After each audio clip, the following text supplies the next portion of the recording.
आज हम बहुत ही अहम चैप्टर को डिस्कस करने वाले हैं जो है क्लेम्स। तो शुरू करते हैं। मैं हूं आबाद खान और आप देख रहे हैं बीमा साथी। तो आज के इस चैप्टर में हम डिस्कस करेंगे कुछ case study, understand the basics of a claim, work through the claim process, understand the process of claims management, identify some of the claim related main issue and problems। ये जो terrorist attack हुआ था, आतंकवादी हमला हुआ था New York में, उसके जो ट्विन टावर को जो नुकसान हुआ था वो पूरा का पूरा इसमें केस स्टडी है।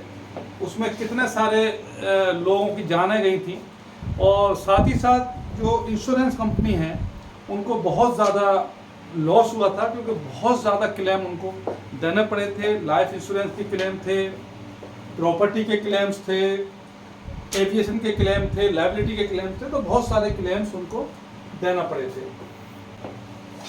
आपको याद होगा मैंने पिछले चैप्टर में आपको बताया था कि जो भी इंश्योरेंस कंपनी के पास प्रीमियम आता है उसका कोई 65% पोर्शन जो है वो क्लेम्स में निकल जाता है ऑलमोस्ट। अगर इंश्योरेंस कंपनी के पास 100 रुपया प्रीमियम आता है तो अराउंड 65 रुपीज़ वो क्लेम्स में पे कर देते हैं। तो ये बहुत इम्पोर्टेंट है, इसको ध्यान से समझने की ज़रूरत है।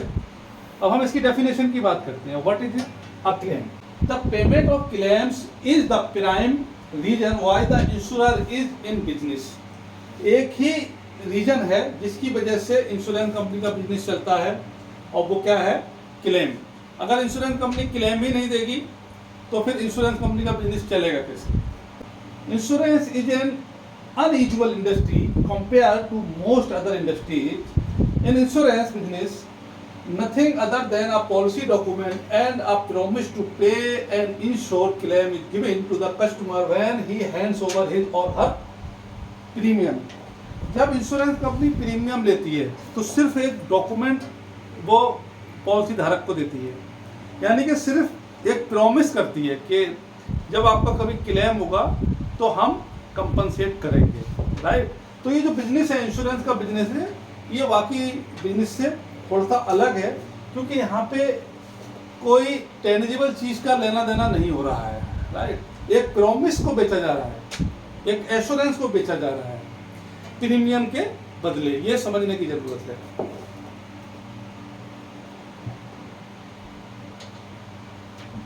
The benefits comes in for the individual the peace of mind that the property and liability are insured। अब इसमें जो बीमा धारक है, जो पॉलिसी होल्डर है, उसे क्या मिलता है? उसे मिलता है peace of mind. For the corporate the satisfaction in knowing that the risk to be to the balance sheet are taken care of. और जो कॉर्पोरेट है उनकी जो बैलेंस शीट है उसको वो प्रॉपर रखता है। ये दो बेनिफिट हैं इंश्योर्ड के लिए। आगे बढ़ते हैं, डेफिनेशन लेते हैं। Claim. A claim is a notification to an insurance company requesting payment of an amount on the happening of a specified event under the terms of the policy। Claim की अगर हम बात करें तो एक नोटिफिकेशन है, एक नोटिस दिया जाता है इंश्योरेंस कंपनी को कि आपने जो हमें पॉलिसी दी थी उसमें ये क्लेम आया हुआ है, उसमें किस तरह का क्लेम है, क्या पॉलिसी नंबर है, क्या उसकी डिटेल है, वो सारे के सारे नोटिफाई किए जाते हैं, इंश्योरेंस कंपनी की नॉलेज में लाए जाते हैं।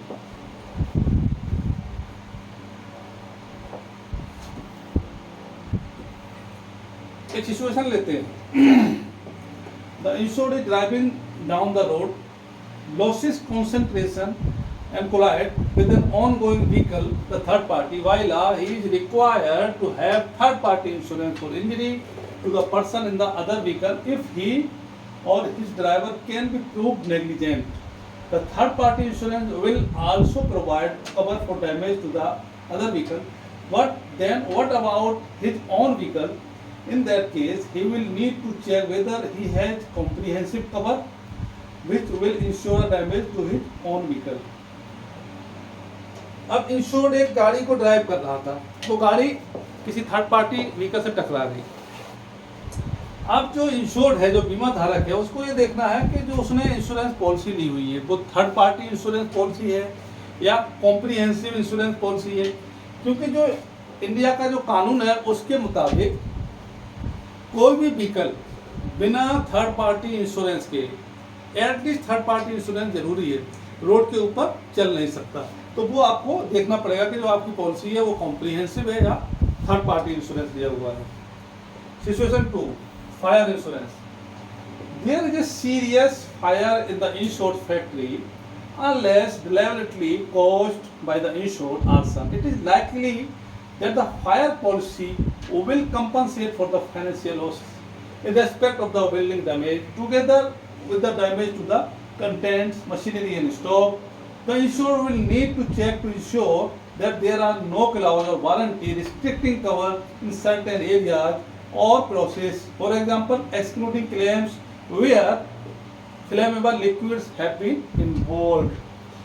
जब ये पॉलिसी इशू की जाती है तो कुछ वारंटी, कुछ टर्म्स कंडीशन उसमें लिखी होती हैं।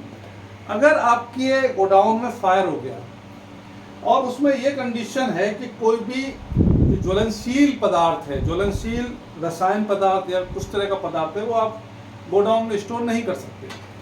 तो ये आपको, अगर आपके गोडाउन में फायर होता है, सबसे पहले ये देखना है कि इसका रूट कॉज क्या है, किस वजह से फायर हुआ है। कुछ इस तरह की चीज़ जो टर्म्स एंड कंडीशन का वायलेशन है उसकी वजह से हुआ है या जनरल जो हमारी पॉलिसी है उसके अकॉर्डिंगली हुआ है, तो ये चेक करना बेहद जरूरी है।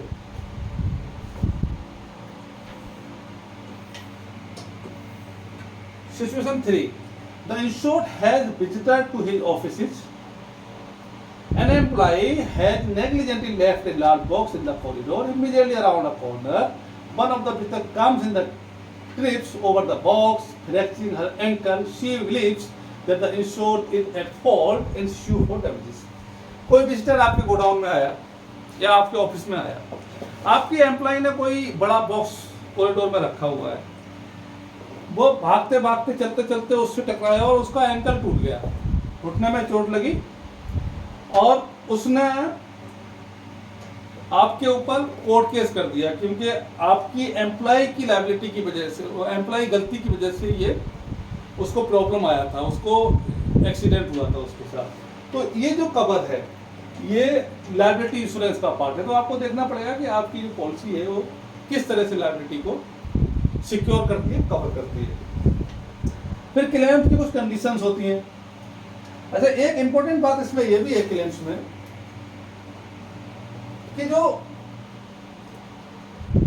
क्लेम है क्या वो पॉलिसी पीरियड में है या नहीं है। कहीं ऐसा तो नहीं है पॉलिसी लेने से पहले ही कोई क्लेम हो गया हो या पॉलिसी खत्म होने के बाद कोई क्लेम हुआ हो।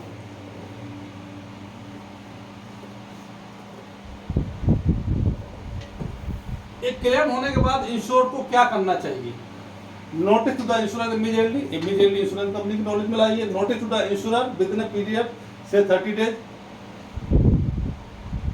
आपने ऐसे इंफॉर्मेशन दे दी within 30 days, proper writing में इंफॉर्मेशन दीजिए पूरी डिटेल के साथ within 30 days. Provide detail information to the insurance, पूरी इंफॉर्मेशन इंश्योरेंस कंपनी के पास होनी चाहिए। Possession to the insurer property claims, the insured must allow the insurer to take possession of any building or property that is the subject of the claim. However, this doesn't allow the insurer to abandon the property. कोई इस तरह की property है जिसपे insurance company कहती है कि हम अपने पोजेशन में ले रहे हैं, तो उनको अलाउ करना है। No admission of liability third party claims. Third party claim कोई है तो बिना इंश्योरेंस की परमिशन के आपको कोई कंपनसेशन नहीं देना है, कोई प्रॉमिस नहीं करना है। अब थोड़ा सा जो मैंने पढ़ाया है अब तक उसको समझने की कोशिश करते हैं कि आपकी समझ में कितना आया। Rajesh car collides with another car and the other car's driver is injured, who will pay for the claims of the other driver? Rajesh की कार दूसरे कार से टकरा गई और दूसरी कार का ड्राइवर इंजर्ड हो गया।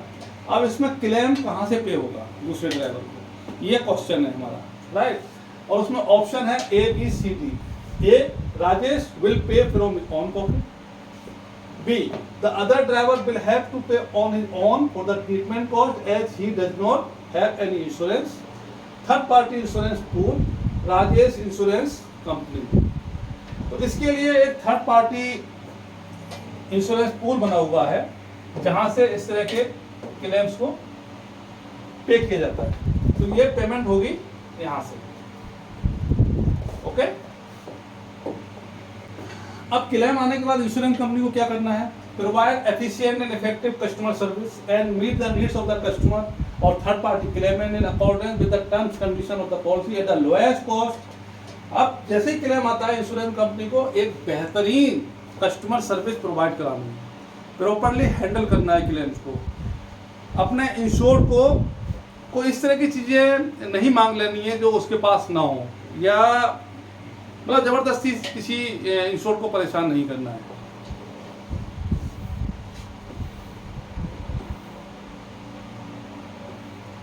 इनिशियल इन्फॉर्मेशन क्या क्या होनी चाहिए क्लेम्स में? Policy number, date of claim occurrence, location of claim, brief circumstances of claim, preliminary reserve. ये सारे के सारे, क्योंकि ये बहुत लंबे चैप्टर होते हैं, अगर मैं पूरी की पूरी एक शब्द पढ़ाने बैठूंगा तो बहुत टाइम लगने वाला है। इसलिए मैं आपसे रिक्वेस्ट करूंगा कि आप जो बुक है इसकी IC11 उसको जरूर खरीद लीजिए और उसमें स्टडी करना शुरू कर दीजिए। अगर आपको कोई डाउट है तो आप मुझे ईमेल कर सकते हैं। ये थोड़ा इम्पोर्टेंट है। जैसे ही कोई क्लेम होता है तो सबसे पहले इंश्योरेंस कंपनी एक रिजर्व क्रिएट कर देती है। सपोज लेट्स से कोई कार डैमेज हुई जिसमें के लगता है सर्जर को कोई 5 लाख का लॉस होगा, तो 5 लाख रुपये जो है इंश्योरेंस कंपनी एक रिजर्व में रख देगी। इसे कहते हैं setting up of claim reserves.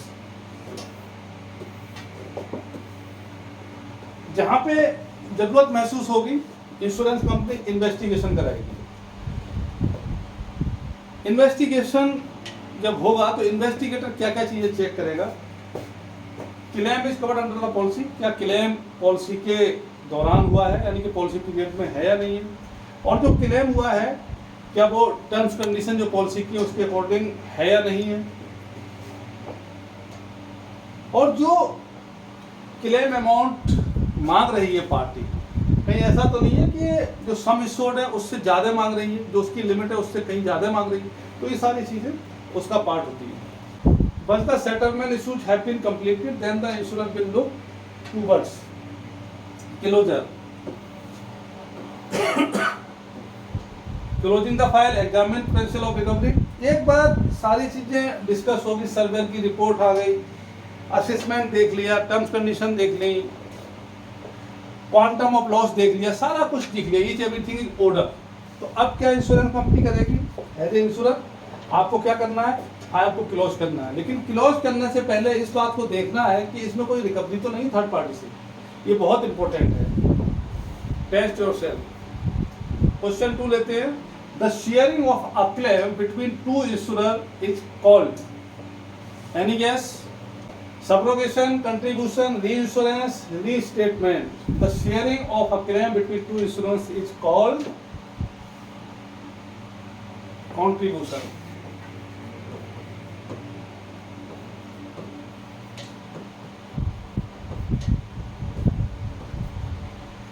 Okay, information technology का बहुत इंपॉर्टेंट रोल है। अब इंफॉर्मेशन टेक्नोलॉजी का जो सिस्टम है वो किस तरह से वर्क करेगा? The IT system will help in delivering the service expected by the policyholder and promised by the insurer with easy access to file tracking etcetera. आजकल आप देख रहे हो ऑनलाइन पॉलिसी भी इशू हो जाती है। ये सब कुछ जो है IT की बदौलत ही पॉसिबल होता है। तो IT का इंश्योरेंस सेक्टर में एक बहुत अहम रोल है आजकल। जो ऑप्टिमम क्लेम मैनेजमेंट है वो भी IT के थ्रू होना है। कैप्चर क्लेम डाटा एक्यूरेटली, जो क्लेम्स का डेटा है वो कैप्चर करके सिस्टम में फीड करना है। और एक मजे की बात यह है, आजकल आर्टिफिशियल इंटेलिजेंस का जमाना है, AI। तो इस तरह का प्रोग्रामिंग ऑलरेडी इंश्योरेंस कंपनी के पास है, जो कि ये पता करने में उनको हेल्प होती है कि जो ये क्लेम है कि फ्रॉड तो नहीं है, इसमें कोई फ्रॉड का कोई एलिमेंट तो इसमें इन्वॉल्व नहीं है, तो ये भी एक आईटी सेक्टर का ही काम है। जो रिकवरी होनी है आगे, उसमें भी आईटी काफी हेल्प करती है।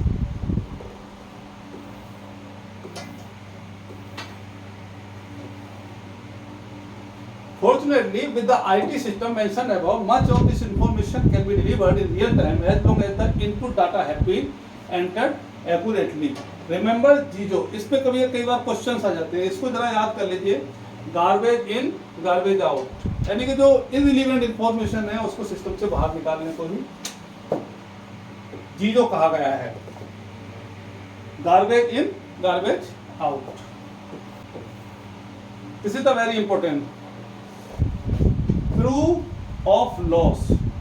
As mentioned earlier, the onus of proof is important. Onus of proof is a legal term relating to the person who must provide the evidence. It is a legal obligation to provide proof of what is alleged and it lies with the insured.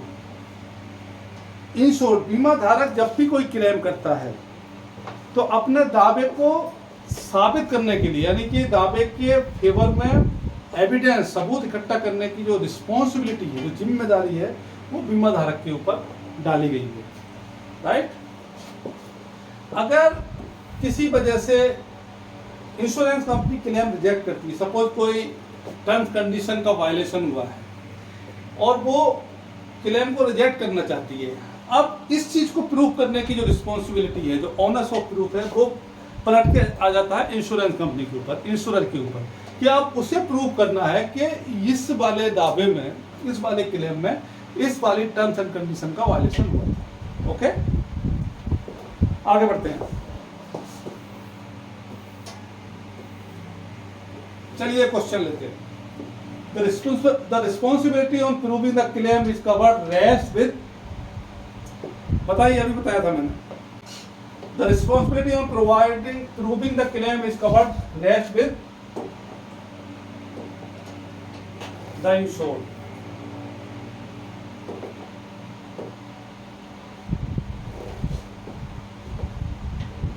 This is the right answer.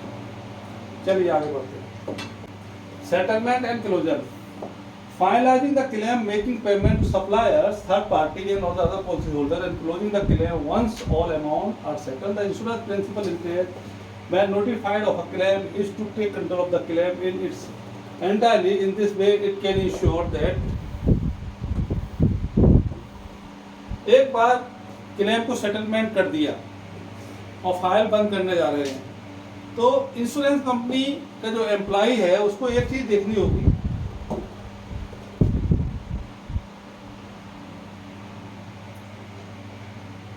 बल्कि मैं ये कहूं कि उसने जो position है वो अपने हैंड ओवर ले लिया। सपोज आपकी गाड़ी टोटल लॉस हो गई है, आपको टोटल लॉस का पूरा क्लेम इंश्योरेंस कंपनी ने आपको दे दिया, लेकिन वो गाड़ी जो है वो इंश्योरेंस कंपनी की प्रॉपर्टी है, तो वो इंश्योरेंस कंपनी अपने पास लेके ये देखने की कोशिश करती है damage loss is minimised bye early action, जो उसकी कार है, जो बिल्डिंग है, उसको जल्दी से जल्दी उसको रिपेयर करना है ताकि फर्दर लॉस ना हो, लॉस को बचाया जा सके।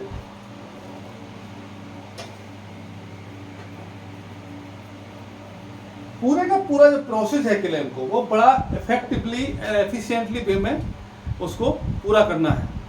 इस तरह की चीजें देखना जरूरी है।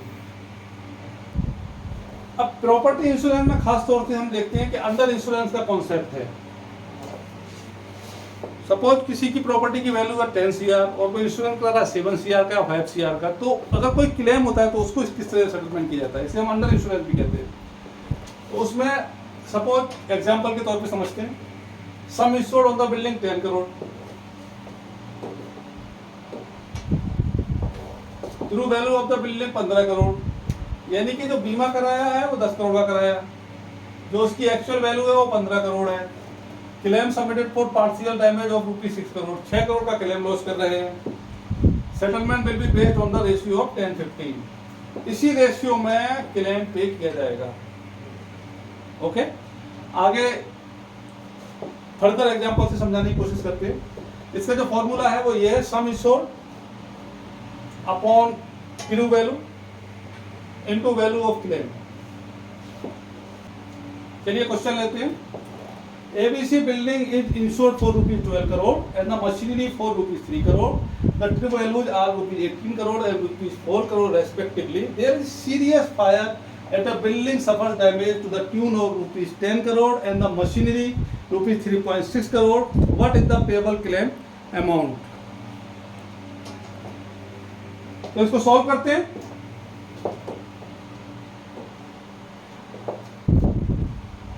$12 करोड़ का इंश्योरेंस था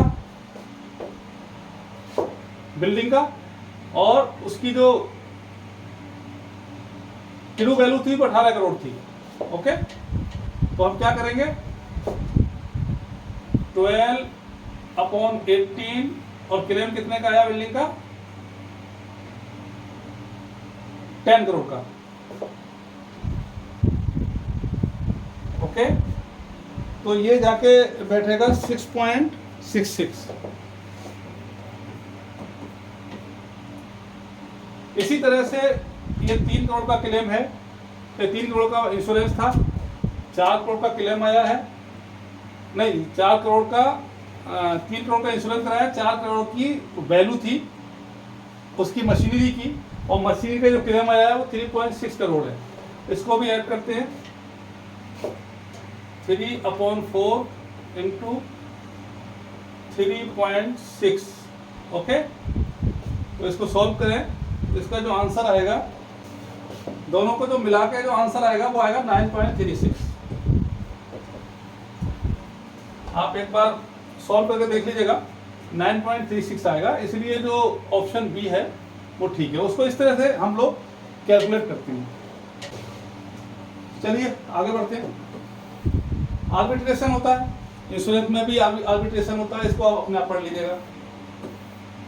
When a policyholder suffers loss liability to a 5-year-old item such as piece of manufacturing plant,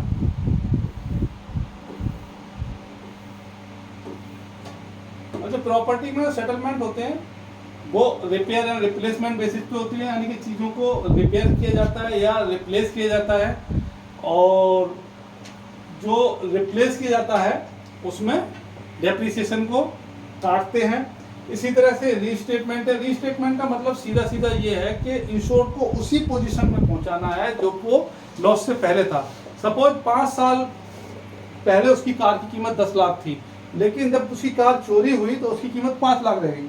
तो इंश्योरेंस कंपनी की जो कोशिश होगी वो ये होगी कि इसको 5 लाख रुपए का कंपनसेशन दिया जाए, तो रीस्टेटमेंट हम इसे कहेंगे। आज का नया कॉन्सेप्ट चला है न्यू फॉर ओल्ड बेसिस, यानी कि जो नया पार्ट है वो हम पुराने के बदले देते हैं। आजकल आपने देखा है जीरो डेप की पॉलिसियां बन रही हैं जिसमें कि डेप्रिसिएशन नहीं काटा जाता है, वो इसी का एग्जांपल है। अब हम बात करते हैं रिकवरी की। Claims recovery, amount due to the insurance aspect of claims paid. Recovery किस तरह की हो सकती है? पहली रिकवरी तो यही है कि जो एक्सीज है आपकी पॉलिसी में, जो डिडक्टिबल है, जो आपका खुद का इंश्योरेंस है एक तरह से, उसको काटा जाएगा। जैसे आपने देखा होगा कार की इंश्योरेंस में 1000 के अराउंड होता है, उतने रुपए तो आपको अपने पास से देने ही होते हैं। तो इस तरह का एक्सिस जिसे बोलते हैं या डिडक्टिबल बोलते हैं, ये पैसा इंश्योरेंस कंपनी रिकवर करती है इंश्योर से। फिर सब्रोगेशन होता है जो थर्ड पार्टी से रिकवर करती है। फॉर एग्जाम्पल कोई कार्गो डैमेज हो गया जो कि ट्रांसपोर्टर की कस्टडी में था, तो इंश्योरेंस कंपनी पेमेंट देने के बाद इंश्योर्ड से सब्रोगेशन राइट्स अपने फेवर में लेकर फिर ट्रांसपोर्टर से रिकवरी करती है, तो इसको सब्रोगेशन की रिकवरी कहते हैं।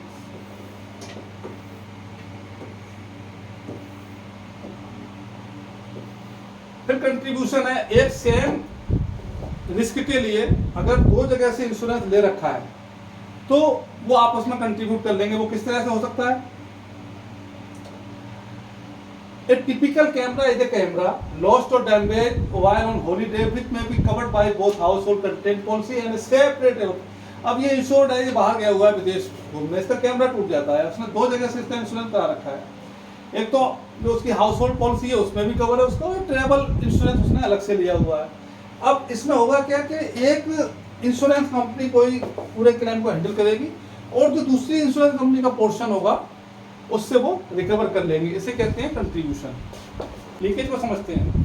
Leakage is the term for any additional cost incurred by the insurer beyond those necessary to fulfil the its claim obligation under the insurance contract excluding fraud. Fraud को छोड़ के कोई इस तरह की चीज़ें इंश्योरेंस कंपनी के इंटरनली हुई हैं जिसकी वजह से सपोज उनकी जो कॉस्ट आने वाली थी क्लेम की वो 100 रुपीज़ थी, लेकिन 100 की जगह 110 आ गई। तो ये 10 रुपीज़ क्यों गए, किधर से गए, कहाँ से गए, इसको हम लीकेज कह सकते हैं सिंपल भाषा में।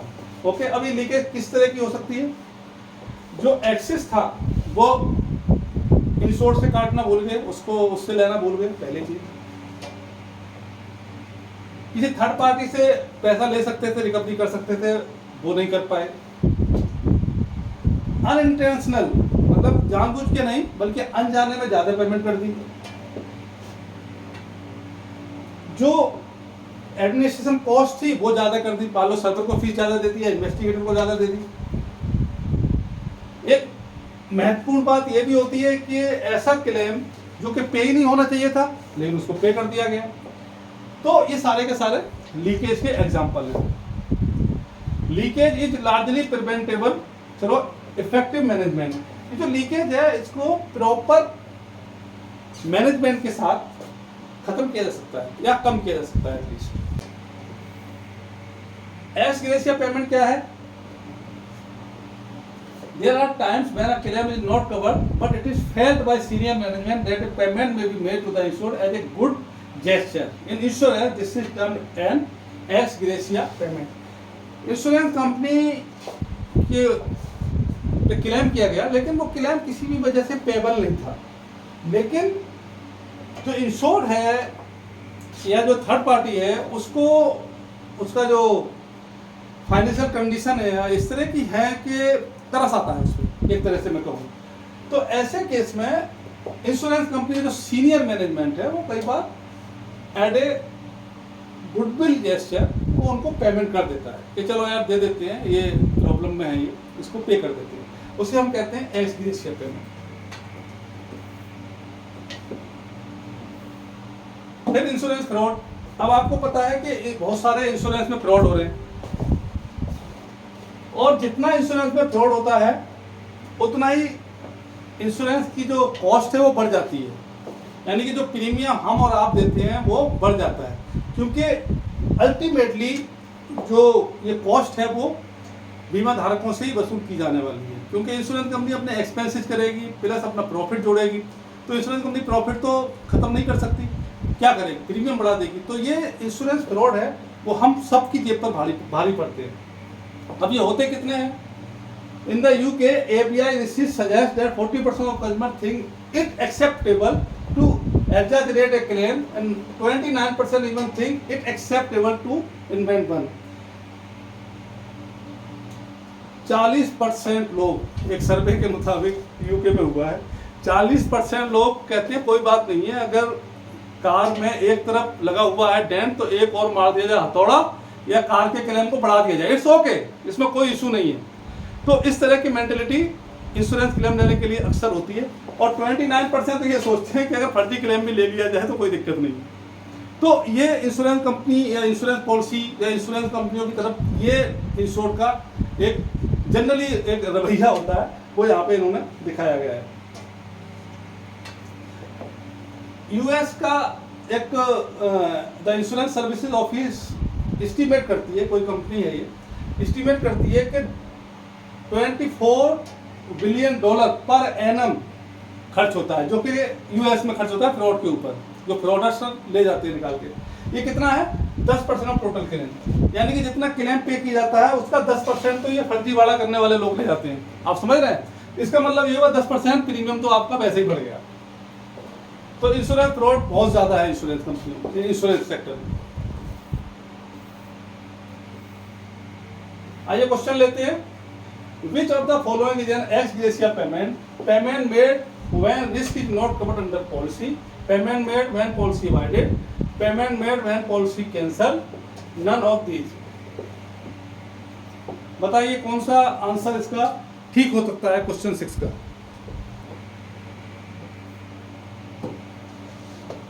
इसका जो आंसर है वो ऑप्शन ए है, payment made when risk not covered under policy. Summarise करते हैं, claim handling is the most important services and insurance can give as regards customer services. जो क्लेम की सर्विस है वही किसी इंश्योरेंस कंपनी को रिकॉग्नाइज करती है। अगर इंश्योरेंस कंपनी क्लेम देने में आनाकानी करती है तो उसकी रेपुटेशन खराब होती है। तो यही मेन चीज़ है, इसी को हम कस्टमर सर्विस भी कह सकते हैं। भाई कस्टमर को क्या चाहिए, क्लेम चाहिए, टाइम पर चाहिए। At the same time poor claims handling can also hit the company bottom line and share holder profit.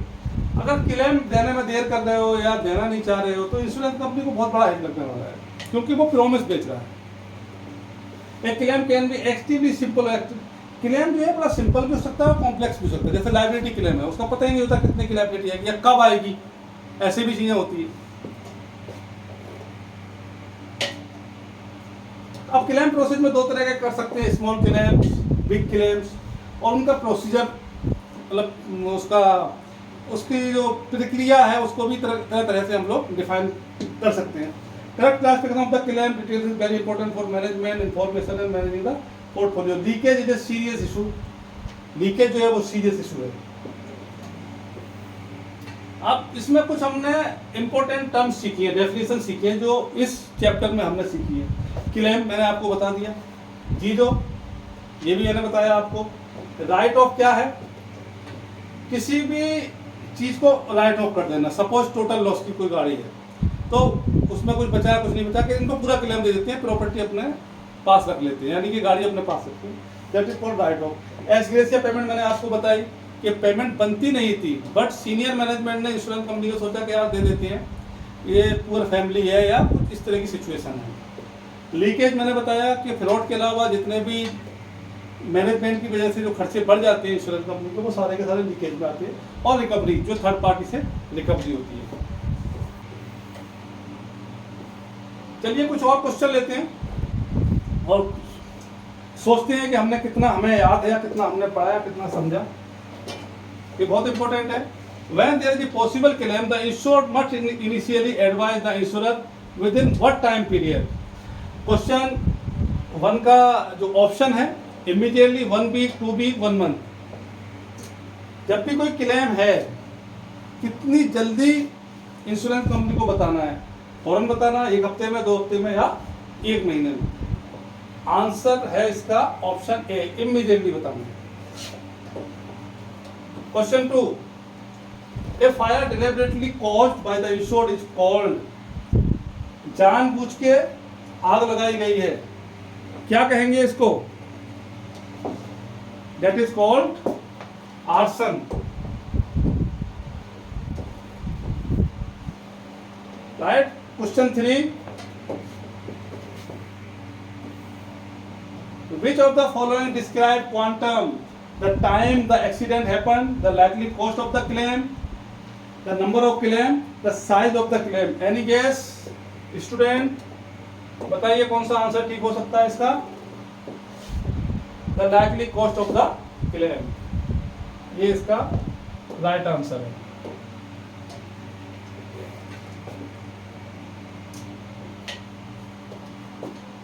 आगे बढ़ते हैं। Question 4, leakage relates to which of the following? Water leaking from damage pipe, option है। Option B, cash losses from employees embezzlement. Option C, relates to claim losses which can be recovered through subrogation etcetera.